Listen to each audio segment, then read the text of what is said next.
नमस्कार दोस्तों, मैं निधि कौशिक आप सभी का स्वागत करती हूँ आपके अपने YouTube channel Nidhi Kaushik and KCC पर। दोस्तों, मैंने आपको basic rules of journal entries बहुत अच्छे से समझा दिए थे और अब मैं आपको उसके बेस पे एक क्वेश्चन करके दिखाने वाली हूँ। वैसे मैं आपको रिवाइज करा देती हूँ कि बेसिक रूल्स ऑफ जो आपके जर्नल एंट्रीज हैं वो कौन कौन से होते हैं।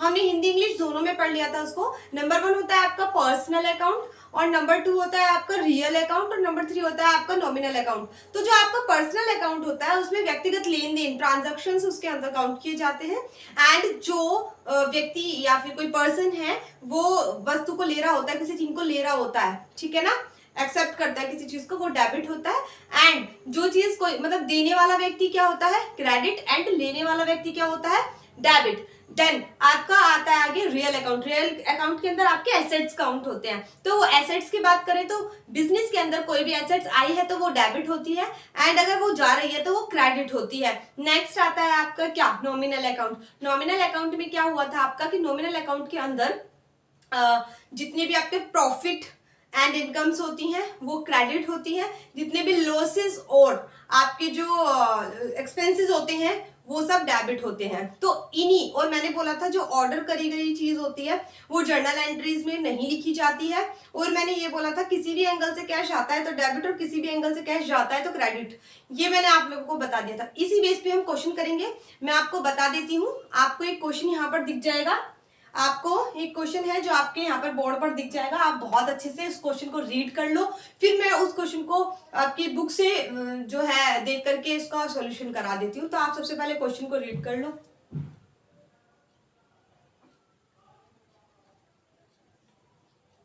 दोस्तों, मैं आपको बता देती हूँ, आप क्वेश्चन रीड कर लीजिए। और मैं आपको एक चीज और बता देती हूँ कि जब आप जर्नल एंट्रीज बनाते हो तो उसके कितने कॉलम्स बनते हैं। तो मैं आपको बता देती हूँ, आपके जो कॉलम्स होते हैं, आपके कॉलम देखो यहाँ पे, सबसे पहला कॉलम तो डेट का ही होता है आपका। सबसे पहला column date and particular and ledger folio and debit and credit. तो ये आपके कितने 1 2 3 4 एंड 5 कॉलम्स होते हैं जर्नल एंट्री के। तो जब भी आप जर्नल एंट्रीज बनाओगे तो आपको 5 कॉलम्स आपको ड्रॉ करने होंगे। तो आप यहाँ पर लिख भी सकते हैं कि जैसे first column date and particular and ledger folio and amount debit and amount credit. ठीक है दोस्तों, मैं आपको, आपने क्वेश्चन तो ऑलरेडी पढ़ ही लिया है तो मैं आपको फटाफट से क्वेश्चन करके दिखा देती हूँ। और ये जो आपकी इंग्लिश मीडियम वाले बच्चों की सीबीएसई बोर्ड की है बुक टीएस ग्रेवाल की, तो आप डबल एंट्री बुक कीपिंग में से फाइनेंशियल अकाउंटिंग जो आपकी बुक है उसके अंदर से मैं आपको फर्स्ट क्वेश्चन करा देती हूँ। इसका जर्नल एंट्री का जो मैंने बेसिक रूल्स आपको सिखाए थे उससे करा देती हूँ। तो इस क्वेश्चन के अंदर फटाफट से हम देखते हैं क्या दिया हुआ है। Following transactions of Ramesh for April 2019 are given below journalise them. यानी कि दोस्तों देखो, जो यूपी बोर्ड वाले हैं बिल्कुल भी ना घबराएं, क्योंकि अगर क्वेश्चन हिंदी में होता तभी भी मैं इंग्लिश में ही कराने वाली थी, लेकिन फिर भी मैं आपको साथ में साथ हिंदी भी बोलती जाऊंगी और आपको क्वेश्चन तो इंग्लिश में ही करना होगा।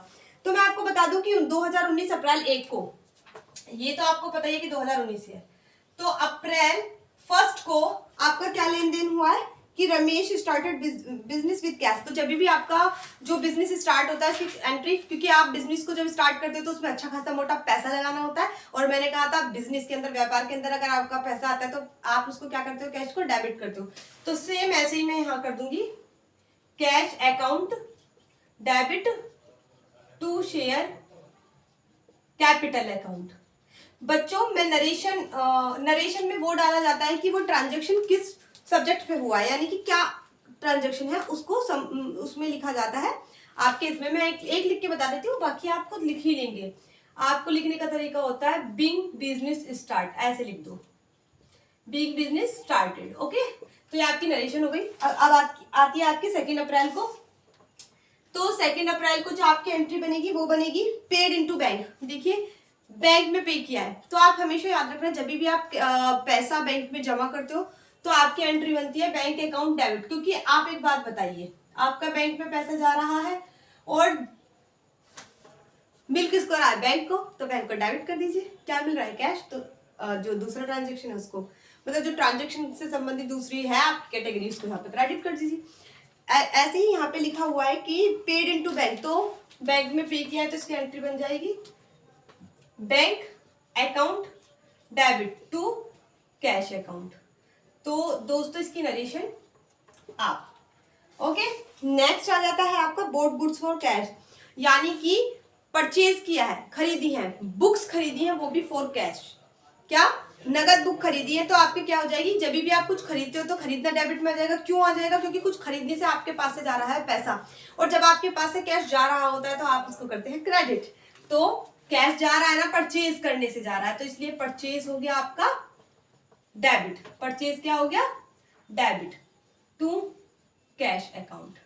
नेक्स्ट आ जाते हैं हम। मैं डेट नहीं डाल रही हूँ दोस्तों, अभी डेट आप समझ ही रहो। फर्स्ट मतलब डेट आप बुक में जो भी आपके क्वेश्चन के अंदर डेट दी होंगी आपको वो जरूर लिखनी है। मैं नहीं डाल रही हूँ, एक डाल दी है, आगे आपको खुद से लिखनी है।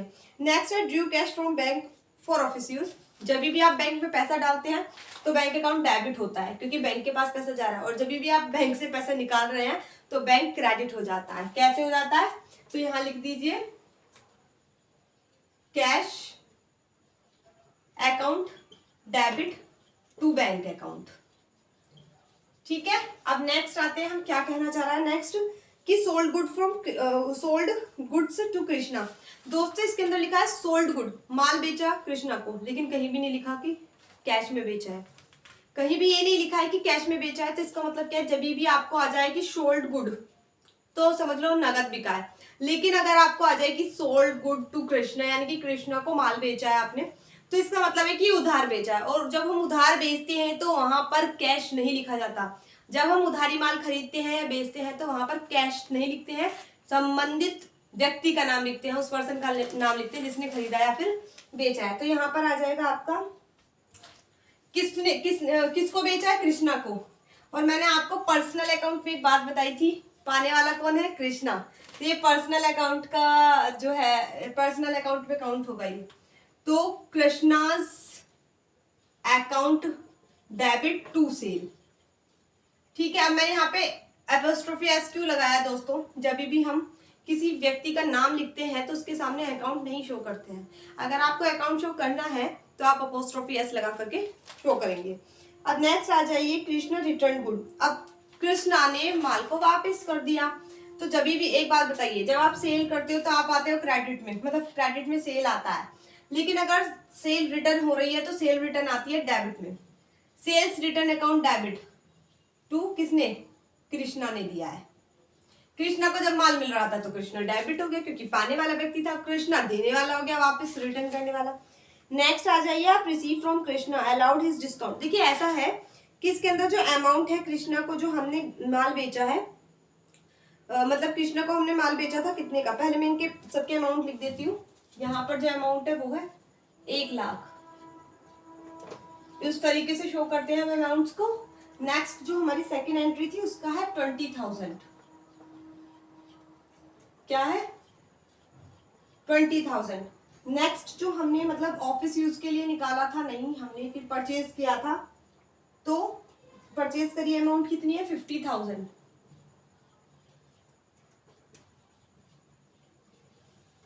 नेक्स्ट फिर हमने जो है सोल्ड गुड करा था, कृष्णा को कितना बेचा था माल? 10,000 का। 10,000 का माल हमने कृष्णा को सेल कर दिया था। तो 15,000 लिख दीजिए यहाँ पर कि हमने कृष्णा को सेल कर दिया। अब कृष्णा ने रिटर्न कितने का करा है? कृष्णा ने 2,000 का रिटर्न कर दिया इसमें से। ठीक है दोस्तों, ये आपकी एंट्रीज बन गई है कुछ इस प्रकार से। अब आपको थोड़ा थोड़ा इससे आइडिया हो जाएगा कि एंट्रीज कैसे बनेंगी। नेक्स्ट मैं बता देती हूँ कि कृष्णा रिटर्न्स गुड हो गया, रिसीव फ्रॉम कृष्णा। 15,000 का माल था जो कृष्णा को बेचा था, लेकिन उसने 2,000 का माल वापस कर दिया, तो टोटल माल कितना बचा? 13,000।